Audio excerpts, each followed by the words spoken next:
Okay, let's moving on to the next story. Yes, ಸಾಲು ಗೊಂದಲ ಬಿಟ್ಟರೆ ಬೇರೆ ಏನಿಲ್ಲ ಅಲ್ವಾ? ಅಯ್ಯೋ ನಿಮ್ಗೆ ಅನಿಸ್ಬೋದು ಯಾವ ವಿಚಾರ ಹೇಳ್ತಾ ಇದ್ದೀನಿ ರೀ ಅಂತ. ಏನು ನಿಮ್ಮನೆ ವಿಚಾರ ಅಲ್ಲ ಇದು KPSC ವಿಚಾರ. ಏನದು? ABVP ಸಿಡಿದೆದ್ದಿದೆ. ಓಕೆ, ಏನದು ಹಕ್ಕಿಕತ್ ನೋಡೋಣ ಬನ್ನಿ. ಸಾಲು ಗೊಂದಲದ ಗೂಡಾದ KPSC ಅಂದರೆ ಗೊಂದಲ ಅನ್ನೋ ಥರದಲ್ಲಾಗಿದೆ. ಅನ್ವರ್ಥ ನಾಮ ಆಗಿಬಿಟ್ಟಿದೆ, ಆಲ್ಟರ್ನೇಟಿವ್ ವರ್ಡ್ ಆಗಿಬಿಟ್ಟಿದೆ. KPSC ವಿರುದ್ಧ ಸಿಡಿದೆದ್ದ ABVP ಕಾರ್ಯಕರ್ತರು KPSC ಕಚೇರಿಗೆ ಮುತ್ತಿಗೆ ಹಾಕೋಕೆ ABVP ಪ್ರಯತ್ನ ಪಡ್ತಾ ಇದೆ. ಸ್ಥಳದಲ್ಲಿ ಬಿಗಿ ಪೊಲೀಸ್ ಬಂದೋಬಸ್ತ್. ಅಖಿಲ ಭಾರತೀಯ ವಿದ್ಯಾ ಪರಿಷತ್ ಅಂತ ಕರಿತೀವಲ್ಲ, ಅದೇ ABVP. ಪ್ರತಿಭಟನಾಕಾರರನ್ನ ಪೊಲೀಸರು ವಶಕ್ಕೆ ಪಡೆದಿದ್ದಾರೆ. ಓಕೆ, ಸ್ಥಳದಲ್ಲಿ ಕೆಲ ಹೊತ್ತು ಬಿಗುವಿನ ವಾತಾವರಣ ಸಹಜವಾಗಿ ನಿರ್ಮಾಣ ಆಗುತ್ತೆ. ಅದೇ ರೀತಿ ಒಂದು ರೀತಿ ಟೈಟ್ ಎನ್ವಿರಾನ್ಮೆಂಟ್ ಇದೆ. ಪ್ರತಿಭಟನಾಕಾರರನ್ನ ರಸ್ತೆಯಲ್ಲಿ ಪೊಲೀಸರು ತಡೆದಿದ್ದಾರೆ. 50ಕ್ಕೂ ಹೆಚ್ಚು ABVP ಕಾರ್ಯಕರ್ತರು ಖಾಕಿ ವಶಕ್ಕೆ ಬಂದಿದ್ದಾರೆ, ಖಾಕಿ ವಶದಲ್ಲಿದ್ದಾರೆ. ಅಂದರೆ ಅವ್ರನ್ನ ವಶಪಡಿಸ್ಕೊಂಡಿದ್ದಾರೆ. ಆತ DCM ಭೇಟಿಯಾಗಿದ್ದಾರೆ. 60ಕ್ಕೂ ಹೆಚ್ಚು ಉದ್ಯೋಗಾಕಾಂಕ್ಷಿಗಳು ನಾವು ಪರೀಕ್ಷೆ ಬರೆದು ಹುದ್ದೆಗೆ ಆಯ್ಕೆ ಆಗಿದ್ದೇವೆ, ಯಾರೋ ಮಾಡಿದ ತಪ್ಪಿಗೆ ನಮ್ಮ ಆದೇಶ ತಡೆ ಹಿಡಿದಿದ್ದಾರೆ. ಹೌದು, ಇದು ಎಲ್ಲ ಅಲಿಗೇಷನ್ಸ್ ಇದೆ. ಡಾಕ್ಟರ್ G ಪರಮೇಶ್ವರ್ ಮುಂದೆ ಅಳಲನ್ನ ತೋಡಿಕೊಂಡಿದ್ದಾರೆ ಅಭ್ಯರ್ಥಿಗಳು. ಹೌದಲ್ವಾ? ಈಗಾಗಲೇ ಪ್ರಶ್ನೆ ಪತ್ರಿಕೆ ಸೋರಿಕೆಯಿಂದ ಏನೆಲ್ಲ ಅನಾಹುತ ಆಗಿದೆ, ಗಂಡಾಂತರಗಳಾಗಿದ್ದಾವೆ, ಎಷ್ಟೆಲ್ಲ ಪ್ರಾಣ ಹೋಗಿದ್ದಾವೆ, ಎಲ್ಲವನ್ನೂ ನೀವು ನೋಡಿದ್ದೀರಿ ಅಲ್ವಾ? ಈಗ ದೊಡ್ಡ ಮಟ್ಟದಲ್ಲಿ ಒಂದು ಗೆಲುವು ಸಿಕ್ಕಿರ್ಬೋದು. ಏನೋ ಆ ಚಳವಳಿ ಅಂತ ಕರಿತಿರೋ, ಹೋರಾಟ ಅಂತ ಕರಿತಿರೋ, ಪ್ರತಿಭಟನೆ ಅಂತ ಕರಿತಿರೋ, ಜನ್ಜಿ ಪವರ್ ಅಂತ ಕರಿತಿರೋ, ಕಾಕ್ರೋಚ್ ಪಾರ್ಟಿಯ ಒಂದು ಉತ್ಸಾಹ ಅಂತ ಕರಿತಿರೋ, ಅಥವಾ ಎಲ್ಲ ಸೇರಿ ಮಾಡಿದ್ದಾರೆ ಅಂತಾರೆ, ಏನಾದರೂ ಅನ್ನಿ. ಆದರೆ ಒಂದು ಪ್ರಶ್ನೆ ಉದ್ಭವ ಆಗಿತ್ತು. ಏನು ಅಂತ ಹೇಳಿದ್ರೆ,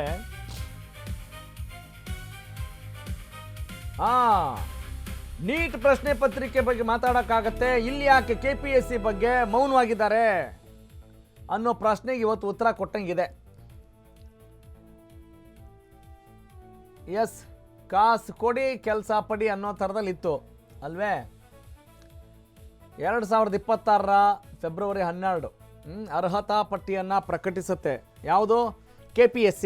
ಆ ಪಟ್ಟಿಯಲ್ಲಿ ಹೆಸರು, ನೋಂದಣಿ ಸಂಖ್ಯೆ ಮಾತ್ರವೇ ಇರುತ್ತೆ. ಅಭ್ಯರ್ಥಿಗಳ ವಿಳಾಸ ಆಗಲಿ, ದೂರವಾಣಿ ಸಂಖ್ಯೆ ಆಗಲಿ, ಪರೀಕ್ಷೆಯಲ್ಲಿ ಗಳಿಸಿದ ಅಂಕಗಳಾಗಲಿ ಯಾವುದೂ ಇರಲಿಲ್ಲ. ಅರ್ಹತೆ ಪಡೆದಿರೋ ಅಭ್ಯರ್ಥಿಗಳಿಗೆ ಮಧ್ಯವರ್ತಿಗಳ ಕರೆ ಮಾತ್ರ ಬರ್ತಾ ಇರುತ್ತೆ. ಆಯ್ಕೆ ಪಟ್ಟಿ ಕೊನೆ ಹೆಸರಿಗಿಂತ ಕಡಿಮೆ ಅಂಕ ಪಡೆದಿದ್ದೀರಿ, ನಿಮ್ಮ OMR ಶೀಟ್ ಇದೆಯಲ್ಲ, ಆ ಒಂದು ಪ್ರತಿ ಇದೆಯಲ್ಲ, ನಿಮ್ಮ ಕೈಯಲ್ಲಿಯೇ ತಿದ್ದುಪಡಿ ಮಾಡಿಸಿ ನಾವು ಉದ್ಯೋಗ ಕೊಡಿಸ್ತೀವಿ ಅಂಥೇಳಿ 80 ಲಕ್ಷ ರೂಪಾಯಿ ಹಣಕ್ಕೆ ಬೇಡಿಕೆ ಇಡ್ತಾರೆ. ಒಪ್ಪಿಕೊಂಡಲ್ಲಿ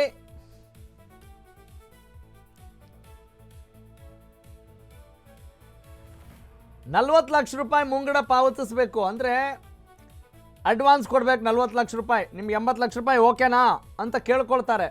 ಅಂದರೆ ಅವರು ಯಾವ ರೀತಿ ಇಲ್ಲಿ ಡಿಮ್ಯಾಂಡ್, ಯಾವ ರೀತಿ ಡೀಲ್ ಕುದುರಿಸ್ತಾರೆ ಅಂತೀವಲ್ಲ, ಆ ರೀತಿ ಮೊದಲೇ ಒಂದು 40 ಲಕ್ಷ ರೂಪಾಯಿ ಮುಂಗಡ ಪಾವತಿಸಬೇಕು, ಅಡ್ವಾನ್ಸ್ ಕೊಟ್ಬಿಡ್ಬೇಕು ಅಂತ ಬೇಡಿಕೆ ಇಡ್ತಾರೆ.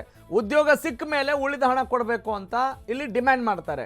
ವಿಡಿಯೋ ಹಾಗೂ ಆಡಿಯೋ ದಾಖಲೆ, ಆ ಒಂದು ಸಾಕ್ಷಿ ಸಮೇತ ಈಗ ಲಭ್ಯ ಆಗಿರೋದು.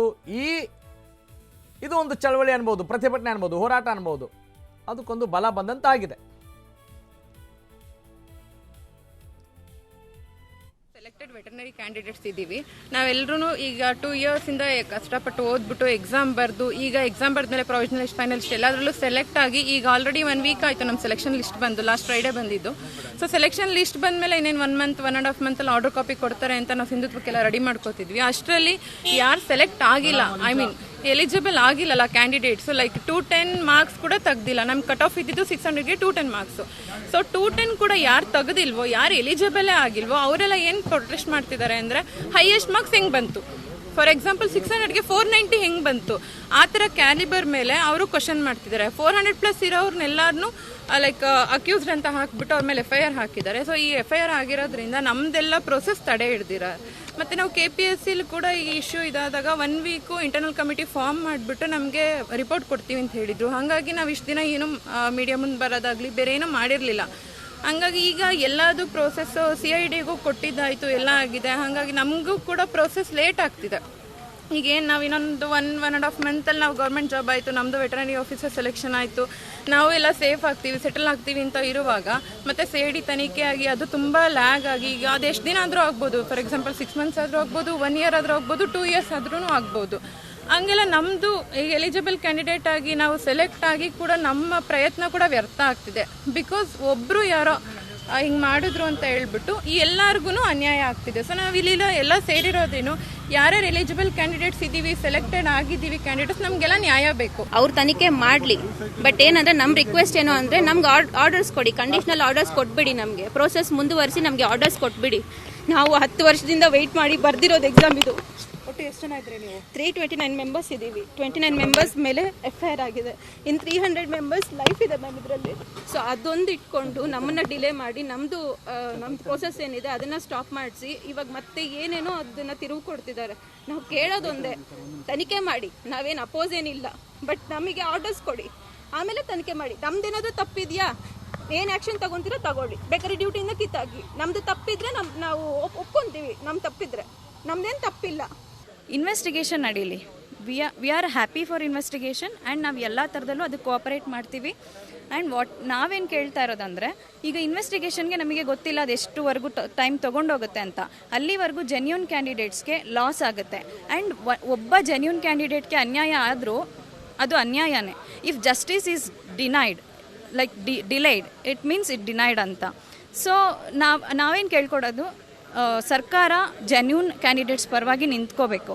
ಆ್ಯಂಡ್ ನಮಗೆ ಕಂಡೀಷನಲ್ ಅಪಾಯಿಂಟ್ಮೆಂಟ್ನ ಕೊಡಿ. ನಾವು ಲೀಗಲ್ ಇನ್ವೆಸ್ಟಿಗೇಷನ್ ಏನಿದೆ ಅದಕ್ಕೆ ನಾವು ಕೋಆಪರೇಟ್ ಮಾಡ್ತೀವಿ. ಆ್ಯಂಡ್ ಇಫ್ ನಾವು ಗಿಲ್ಟಿ ಅಂತ ಪ್ರೂವ್ ಆದರೆ ಅವ್ರು ಏನು ಆ್ಯಕ್ಷನ್ ತೊಗೊಂಡ್ರು ನಾವು ಅದಕ್ಕೆ ಬದ್ಧರಾಗಿರ್ತೀವಿ, ನಾವು ಫಾಲೋ ಮಾಡ್ತೀವಿ. ಅವ್ರು ಏನೇ ಲೀಗಲ್ ಆ್ಯಕ್ಷನ್ ತೊಗೊಂಡ್ರು ನಾವು ಫಾಲೋ ಮಾಡ್ತೀವಿ. ಈಗ ಇನ್ವೆಸ್ಟಿಗೇಷನ್ ಆಗಲಿ, ಈಗ 29 ಮೆಂಬರ್ಸ್ ಮೇಲೆ FIR ಆಗಿದೆ, ಸಮಥಿಂಗ್ ಏನೋ ಆಗಿದೆ, ಇನ್ವೆಸ್ಟಿಗೇಷನ್ ಆಗಲಿ ಅಂತಲೇ ತುಂಬ ವರ್ಷ ಹೋಗ್ಬಿಟ್ರೆ ಜೆನ್ಯೂನ್ ಕ್ಯಾಂಡಿಡೇಟ್ಸ್ ಹೊರಗಡೆ ಇರೋರು ಏನು ಮಾಡ್ಬೇಕು ಸರ್?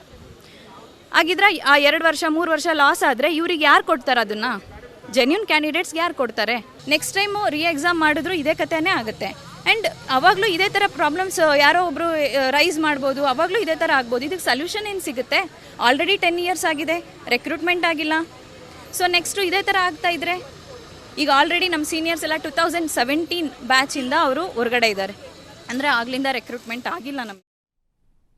ವೆಲ್, ಒಂದಂತೂ ಸ್ಪಷ್ಟ ಆಗ್ತಾ ಇದೆ, ಯಾರೂ ಕೂಡ ಅನ್ಯಾಯವನ್ನು ಸಹಿಸ್ಕೊಂಡು ಕೂತ್ಕೊಳ್ಳೋ ಗೋಜಿಗೆ ಹೋಗೋಕ್ಕೆ ಚಾನ್ಸೇ ಇಲ್ಲ. ಟೈಮ್ ಪರ್ಮಿಟ್ ಮಾಡಲ್ಲ. ನಾವು ಯಾಕ್ರಿ ಜೀವನ ಮಾಡ್ತಾ ಇದ್ದೀವಿ, ಯಾಕ್ರಿ ಶಿಕ್ಷಣ ಪಡಿಬೇಕು, ಎಲ್ಲ ಗೋಲ್ಮಾಲೆ ಆಗ್ತಾ ಇದ್ರೆ ನಾವು ಏನ್ರಿ ಮಾಡಬೇಕು ಅನ್ನುವ ಕಿಚ್ಚು ಈಗ ಒಂದೊಂದಾಗೆ ಜ್ವಾಲೆಯಾಗಿ ಪರಿಣಮಿಸ್ತಾ ಇದೆ. ಅದರಲ್ಲಿ ಯಾವ ಅನುಮಾನ ಇಲ್ಲ. ಎಸ್.